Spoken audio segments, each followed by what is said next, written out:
पिलामाने एथर आस आमे जानिबा छबिल महाभारत। व्यास नाम जड़े ऋषि थिले। से महाभारत कहानी रचना करने को इच्छा कले। प्रभु गणेश को महाभारतर लेखक होगा व्यास प्रार्थना कले। गणेश लेखिबा बेले कौनसी ठारे अटकिबे नाही बोली शर्त रखिले। व्यास गणेश को सब श्लोकर अर्थ बुझी सारी लेखिबा को अनुरोध कले। गणेश एथिरे राजी हेले। व्यास मझिरे कष्ट श्लोक डाकी दियंती। गणेश तार अर्थ बुझिबा को समय नियंती। सेतिके बेले अनेक श्लोक मने मने भाबी नियंती। ताहा परे व्यास डाकंती और गणेश लेखंती। एही परि भाबरे महाभारत लेखा होइथिला। बिलो महाभारतर लेखक हेउचन श्री चंद्रशेखर पति। हस्तिनापुर रे शांतनु नाम जड़े राजा थिले। से तांको पुओ वीर गांगेय को युवराज करथिले। दिने शांतनु केउट राजा झील सुंदरी सत्यवती को देखि तांको विवाह करने को इच्छा कले।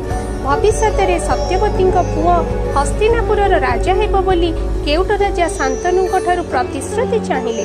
गांगेय यह जानी प्रतिज्ञा कले जे से राजा हेबे नहीं कि विवाह करिवे नहीं। एही प्रतिज्ञा जोगो तांकर नाम हैला भीष्म। ताहापरे शांतनु सत्यवती को विवाह कले। सत्यवती चित्रांगद और विचित्र बीज नाम दुईटी पुओ जन्म हेले। अल्प दिन परे शांतनु और चित्रांगद स्वर्गारोहण कले। भीष्म विचित्र बीज को हस्तिनापुर राजा करदेले। विचित्र बीज स्त्री अंबिका धृतराष्ट्र और अंबालिका पांडु जन्म हेले। बड़ भाई धृतराष्ट्र जन्मरू अंध थिले। तेणु विचित्र बीज मृत्यु परे पांडु राजा हेले। धृतराष्ट्र गांधारी को विवाह कले।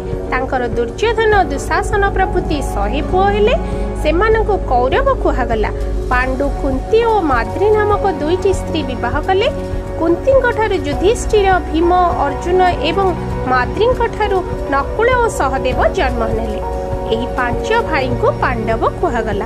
अल्प दिन परे पांडु चलीगले। माद्री पांडुंकर चिताग्नि रे बसी प्राण त्याग कले। कुंती पांडव मान स्नेह रे पालिले। हस्तिनापुर रे कौरव और पांडव माने एकाठी बढ़िबा को लागिले। Thanks for watching. Next part in next video. Thank you.